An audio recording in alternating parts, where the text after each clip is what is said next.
Assalamualaikum warahmatullahi wabarakatuh. Selamat pagi teman-teman. Bagaimana kabarnya hari ini? Alhamdulillah luar biasa, Allahu Akbar. Ustadzah sangat berharap teman-teman semua beserta keluarga senantiasa dalam lindungan Allah Subhanahu wa Ta'ala ya, dan selalu diberi kesehatan. Amin. Ya, sebelum pembelajaran dimulai, kita baca basmalah bersama ya. Bismillahirrohmanirrohim. Oke teman-teman, pada pembelajaran kali ini kita akan belajar mengenai PPKN di tema 3 ya. Alhamdulillah kita sudah sampai di tema 3. Nah, hari ini kita akan belajar apa ya di PPKN tema 3? Ya, di PPKN tema 3 kita akan mempelajari mengenai menganalisis pelaksanaan kewajiban hak dan tanggung jawab sebagai warga negara beserta dampaknya dalam kehidupan sehari-hari. Jadi, hari ini kita akan belajar mengenai kewajiban, hak, dan tanggung jawab. Pasti teman-teman sudah tidak asing lagi ya mengenai kewajiban, hak, dan tanggung jawab. Betul? Ya, betul. Karena di kelas 5 kemarin kita sudah belajar mengenai kewajiban, hak, dan tanggung jawab. Yo, siapa yang masih ingat? Ya, insya Allah semuanya masih ingat ya. Coba dibuka kembali bukunya atau diingat-ingat kembali. Yang pertama, kita akan belajar mengenai kewajiban. Sebelum ke kewajiban, kita harus tahu dulu apa itu artinya hak, kewajiban, dan tanggung jawab. Yang pertama, kita harus tahu hak. Hak itu adalah segala sesuatu yang memang seharusnya didapatkan oleh seorang. Ya, yang namanya hak adalah sesuatu yang harus didapatkan. Nah, itu lebih mudahnya adalah hak adalah segala sesuatu yang harus didapatkan. Contohnya, kita mendapatkan pelajaran, mendapatkan pendidikan, mendapatkan kasih sayang dari orang tua. Nah, setelah hak, maka kewajiban. Kewajiban adalah segala sesuatu yang harus dilakukan oleh setiap orang dengan penuh rasa tanggung jawab, sehingga bisa mendapatkan haknya secara layak. Jadi intinya adalah kewajiban segala sesuatu yang harus dilakukan. Contohnya, membayar biaya pendidikan, mentaati peraturan, ikut membantu orang tua. Nah, setelah hak dan kewajiban, kita akan mempelajari tanggung jawab. Tanggung jawab adalah kesadaran dari manusia akan tingkah lakunya atau perbuatannya yang disengaja maupun tidak disengaja. Contohnya, menjaga kebersihan diri sendiri, menjaga adik. Lalu ada murid yang secara sadar melaksanakan tanggung jawab untuk mentaati segala tata tertib sekolah yang berlaku.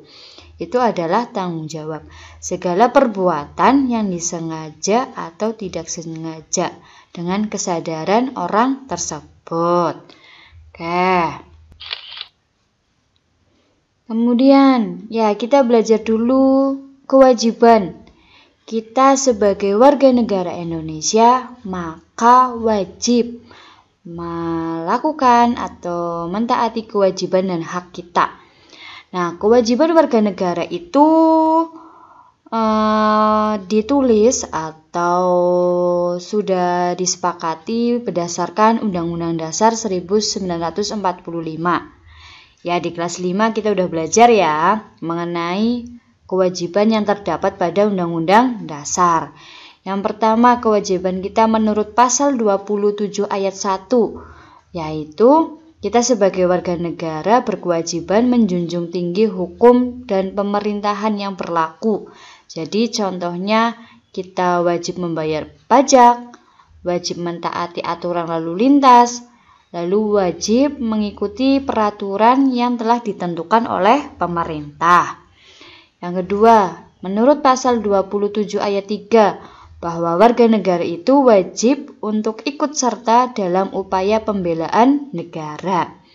Ya, kita harus wajib membela negara dan mempertahankan negara kita.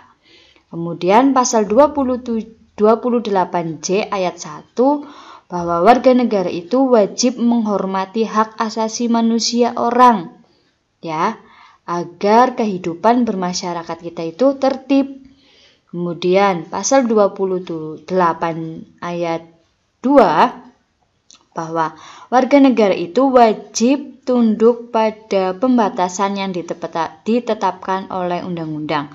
Maksudnya kita wajib dan taat kepada peraturan yang telah ditentukan oleh undang-undang, yaitu ada aturan moral, nilai agama, keamanan, dan ketertiban umum masyarakat demokratis. Lalu pasal 30 ayat 1 itu warga negara wajib ikut serta dalam usaha mempertahankan serta keamanan negara. Selanjutnya, ya, berdasarkan pasal 27 ayat 3, bahwa warga negara itu tadi udah berkewajiban ya, sekarang mengenai hak sebagai warga negara. Ya, hak sebagai warga negara itu juga sudah tercantum dalam Undang-Undang Dasar 1945. Yang pertama, pada pasal berdasarkan pasal 27 ayat 2, yaitu warga negara berhak mempunyai atau berhak atas pekerjaan dan kehidupan yang layak. Lalu pasal 28A, bahwa setiap warga negara itu berhak untuk hidup dan mempertahankan kehidupannya. Pasal 28B ayat 1 dan 2 itu warga negara berhak untuk menikah dan memiliki keturunan. Terus berdasarkan pasal 28C ayat 1, warga negara berhak mendapatkan pendidikan. Ini ya yang sering muncul di soal-soal, bahwa hak mendapatkan pendidikan itu dijelaskan pada pasal 28C ayat 1. Kemudian masih lanjut dari hak, pasal 20C ayat 2 itu warga negara berhak memajukan dirinya dalam memperjuangkan hak.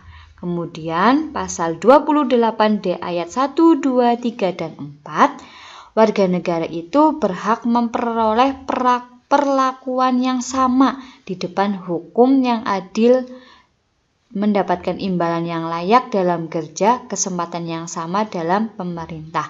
Intinya di pasal 28 ini semua warga negara itu berhak mendapatkan keadilan yang sama oleh pemerintah dan hukum.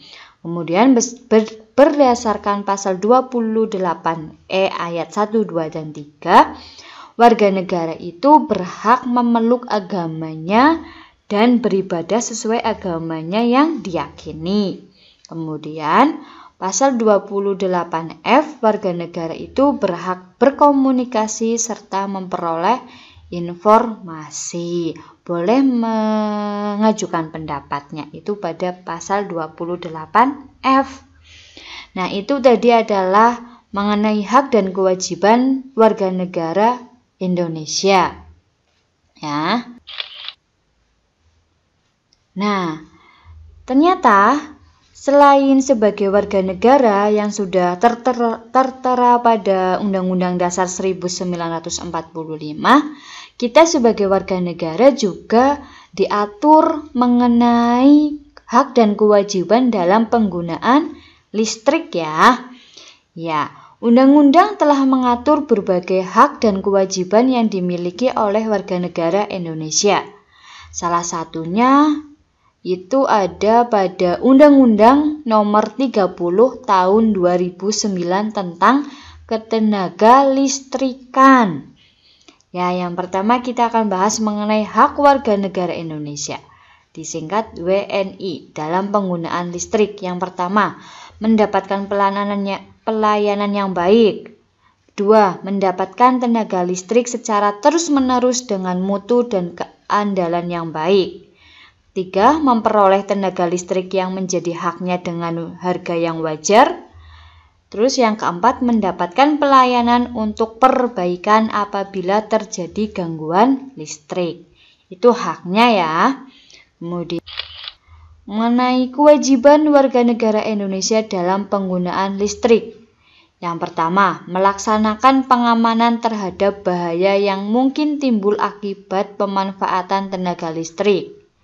Yang kedua, menjaga keamanan instalasi tenaga listrik milik konsumen. Ya, kita juga harus mengamankan, itu bentuk kewajibannya. Terus, setelah kita menggunakan, berarti kita wajib membayar tagihan pemakaian tenaga listrik.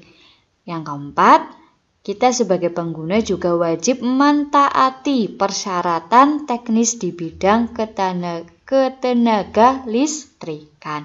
Itu mengenai hak dan kewajiban dari pengguna listrik ya. Ya. Jadi, hak dan kewajiban seseorang itu sama dengan hak dan kewajiban orang lain. Nah, hak dan kewajiban tersebut harus dipenuhi secara seimbang sehingga tidak akan muncul permasalahan dan kehidupan akan damai dan harmonis. Seperti itu ya. Ya, selain kita sebagai warga negara, kita juga hidup di lingkungan keluarga. Kita sebagai anak, peran kita sebagai anak, sebagai orang yang di dalam rumah, seperti itu ya. Ya, nah, setiap orang itu memiliki hak dan kewajibannya masing-masing. Hal ini juga berlaku bagi setiap anggota keluarga, termasuk seorang anak. Nah, seorang anak memiliki hak-hak yang harus dipenuhi. Nah, baik oleh orang tuanya maupun oleh anggota keluarga yang lain. Nah, seorang anak juga memiliki kewajiban ya teman-teman yang harus dilaksanakan. Nah, kewajiban seorang anak di dalam keluarga itu meliputi kewajibannya terhadap orang tua dan kewajibannya terhadap anggota keluarga yang lain. Nah, berikut mengenai hak dan kewajiban anak dalam keluarga atau di rumah. Yang pertama, mengenai hak dulu ya.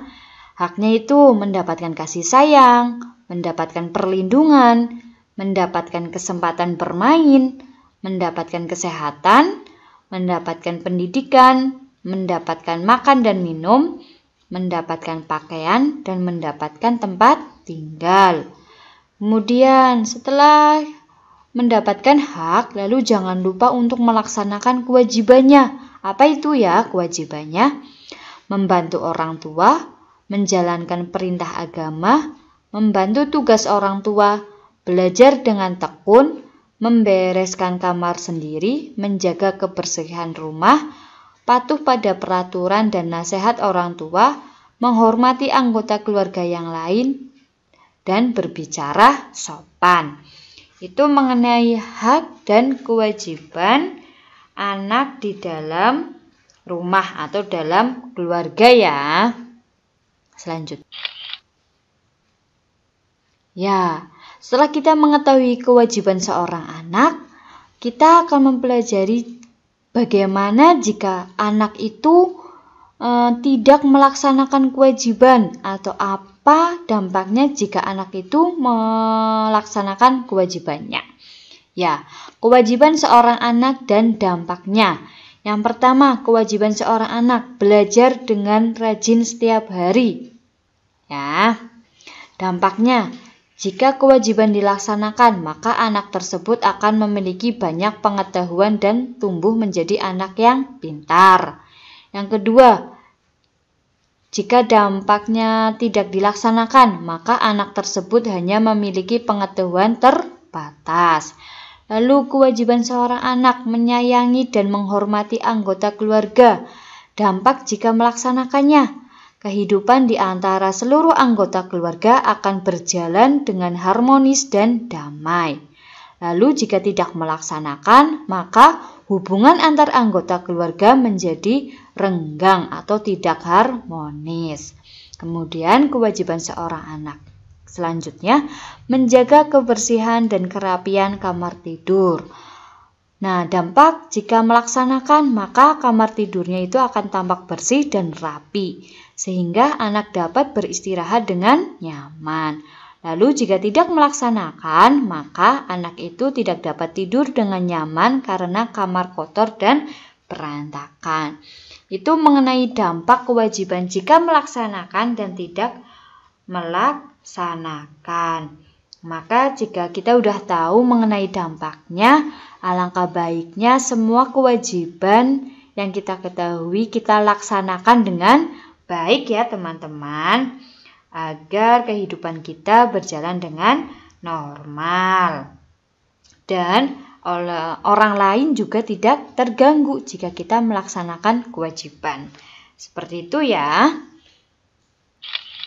Nah, setelah kita mengetahui di rumah, kita juga sebagai siswa di sekolah, maka mempunyai hak dan kewajiban juga seorang pelajar atau di sekolah. Haknya yaitu kita mendapatkan bimbingan dari guru, mengikuti proses pembelajaran dengan baik, mendapatkan perlakuan yang adil dari guru, terus boleh meminjam buku perpustakaan, kita berhak mempunyai banyak teman, lalu berhak menggunakan fasilitas sekolah, mendapatkan penghargaan, lalu mendapatkan perlindungan, dan belajar dengan tenang. Itu mengenai hak kita sebagai pelajar di sekolah. Kemudian jangan lupa mengenai kewajibannya, yaitu mengikuti seluruh kegiatan sekolah sesuai dengan ketentuan yang berlaku, meninggalkan lingkungan sekolah setelah kegiatan yang diikutinya berakhir. Ketiga, mewujudkan dan memelihara ketertiban, keamanan, keindahan, kekeluargaan, dan kerindangan. Hadir di sekolah sebelum bel dibunyikan, memberi keterangan izin atau sakit atau berhalangan yang sah pada saat tidak masuk sekolah, mengikuti upacara bendera, ini sebuah kewajiban, lalu memelihara seluruh fasilitas yang ada di lingkungan sekolah, mematuhi berbagai ketentuan khusus, menggunakan pakaian yang sesuai dengan jadwal, lalu mengikuti ulangan yang diadakan sekolah. Nah, jika ada ulangan, entah itu ulangan harian, PTS, PAS, itu merupakan suatu kewajiban, maka kita harus melaksanakan. Nah, selain kita hidup di keluarga, sekolah, kita juga hidup di lingkungan masyarakat. Maka jangan lupa mengenai hak dan kewajiban kita sebagai warga masyarakat. Yang pertama, haknya kita berhak mendapatkan bantuan dan pertolongan dari tetangga, mendapatkan ketenangan dan kenyamanan dalam hidup bermasyarakat, lalu menggunakan fasilitas-fasilitas umum di masyarakat. Nah, kewajibannya membantu tetangga yang membutuhkan pertolongan, menjaga keamanan dan kebersihan lingkungan masyarakat, serta menjaga dan merawat fasilitas umum di masyarakat. Itu mengenai hak dan kewajiban seorang di lingkungan masyarakat ya. Nah, setelah kita mengetahui hak dan kewajiban kita di rumah, sebagai warga negara, di lingkungan sekolah dan lingkungan masyarakat, maka kita harus memperhatikan pelaksanaan dari hak dan kewajiban itu sendiri. Hal-hal yang perlu diperhatikan ya teman-teman, bahwa hak dan kewajiban itu harus dilakukan secara seimbang dan tanggung jawab. Nggak boleh berat sebelah, kita lebih mengutamakan hak atau mengutamakan kewajiban. Tidak ya. Hak dan kewajiban itu harus dilaksanakan secara seimbang. Kemudian, seseorang akan mendapatkan haknya setelah melaksanakan kewajibannya. Ingat ya, jika kita sudah melaksanakan kewajiban dengan baik, insya Allah kita akan mendapatkan hak kita. Kemudian, saling menghormati dan menghargai hak dan kewajiban orang lain. Kita harus sadar bahwa orang lain juga memiliki hak dan kewajibannya. Maka kita harus menghormati dan menghargainya. Kemudian, tidak memaksakan kehendak kepada orang lain untuk menggunakan haknya. Kita tidak boleh memaksa ya. Kita harus sadar bahwa setiap orang itu memiliki hak dan kewajibannya masing-masing. Kemudian, tidak memaksakan kehendak kepada orang lain untuk melaksanakan kewajibannya. Itu mengenai hal-hal yang harus diperhatikan dalam pelaksanaan hak dan kewajiban. Lalu, jika kita sudah melaksanakan hak dan kewajiban secara seimbang, maka kita akan mendapatkan manfaatnya. Apa ya manfaatnya? Ya, manfaat pelaksanaan hak dan kewajiban secara seimbang. Yang pertama, tercipta kedamaian dan kenyamanan hidup bermasyarakat. Kedua, tercipta kerukunan hidup bermasyarakat. Ketiga, meningkatnya mutu pendidikan dan kesehatan. Keempat, keadilan dan kesejahteraan akan merata. Terakhir, terhindar dari ketimpangan atau perbedaan sosial.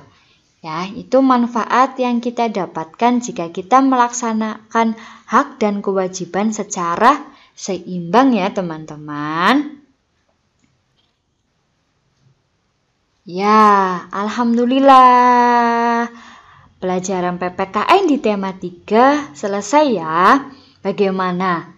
Insya Allah paham ya? Ya, karena di kelas 5 kemarin kita sudah mempelajarinya. Teman-teman tinggal mengingat kembali mengenai materi hak dan kewajiban ya. Ya, PPKN di tema 3 ini membahas mengenai hak dan kewajiban. Teman-teman harus bisa membedakan mengenai apa itu hak. Hak adalah sesuatu yang harus kita dapatkan, jika kewajiban itu yang harus dilaksanakan. Kita harus tahu apa hak dan kewajiban kita sebagai warga negara yang menggunakan listrik, lalu hak dan kewajiban kita di rumah atau di keluarga, lalu di lingkungan sekolah, di masyarakat, seperti itu ya. Lalu apa akibatnya atau dampaknya jika kita melaksanakan atau tidak melaksanakan kewajiban. Seperti itu ya.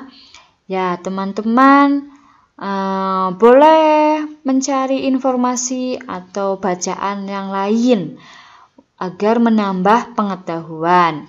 Ya, jangan lupa dibaca. Harus semangat belajar. Oke? Ya. Dari cukup sekian. Sebelum ditutup, kita baca bacaan hamdalah bersama. Alhamdulillahirabbil alamin. Ya, tetap jaga kesehatan ya teman-teman. Dari cukup sekian. Wassalamualaikum warahmatullahi wabarakatuh.